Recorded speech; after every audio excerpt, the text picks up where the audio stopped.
Kristrún Frostadóttir, forsætisráðherra. Hvernig staðan svona? Hvernig þetta að meta þetta samtal með Suðurnesjamönnum hér? Það er bara gríðarlega gott að koma hingað. Við höfum átt í virku samtali við þetta svæði núna á síðustu vikum og ég veit til að mynda að mennta- og barnamálaráðherra var hér á svæðinu í heimsóknum fyrir skömmu síðan. Þetta er auðvitað gríðarlega áhugavert svæði. Það hefur verið mikil fólksfjölgun hérna, mikil gróska og ég myndi segja heilt yfir er mikil jákvæðni sem var á þessum fundi. En mikil fólksfjölgun fylgja líka ákveðin svona áskorunir og það var kannski það sem var verið að ræða hérna. Og ljóst að það kreppir víða að út af því getum við sagt í innviðamálum og slíku. Já, við erum meðvituð auðvitað til að mynda stöðuna í fjölbrautaskólanum í Suðurnesjum. Ég hef sjálf heimsótt fjölbrautaskólann og veit vel hvernig staðan er þar.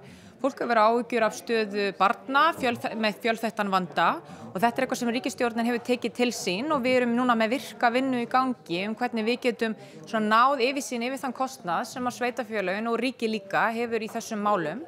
Líka er varðar öryggisvistun og vonumst til þess að geta komið með einhverjar alvöru tillögur núna á næstunni og síðan auðvitað er það vegakerfið hér eins og við annars staðar, þannig að það er bara margt sem að þarf að leysa úr hérna á svæðinu.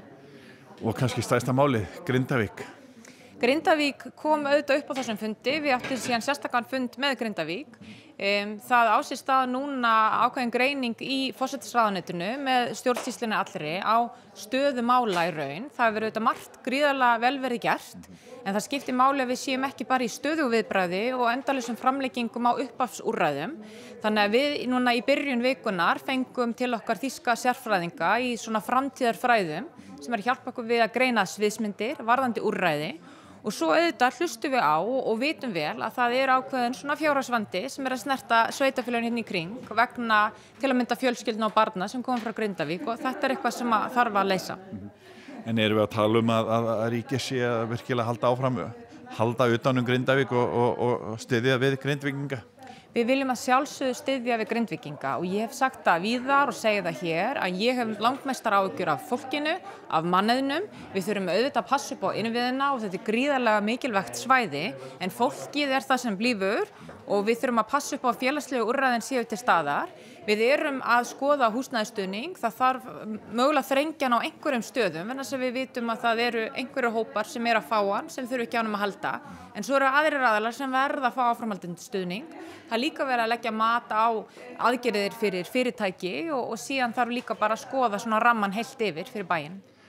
Nú er að tala lögheimila, dæmi og annað fjölskyldur sem að búa í öðrum sveitarfélögum til dæmis á Suðurnesjum og er að þiggja skólaþjónustu og aðra þjónustu en eru kannski ekki með lögheimili eða annar makinn. Þarna verður til vandi hjá þeim sem eru að veita þjónustuna.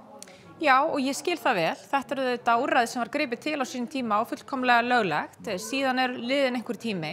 Þetta er eitt af því sem er bara verið að skoða og við þurfum að leggjast yfir það hvort að þetta úrræði sé til þess að verða til lengri tíma eða hvað við gerum. En við verðum líka í virku samtali við sveitarfélögin hérna á svæðinu og Grindavíkurbæ, þannig að við vinnum þetta sem mest í samráði.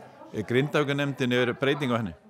Það verður breyting á Grindavíkurnemndinni, við erum bara í svona lokametranum við að útfæra hana, en lykilatriði þar er að styrkja nefndina á svona kannski nýrri tímum eða eftir því sem að verkefni hefur liðið á.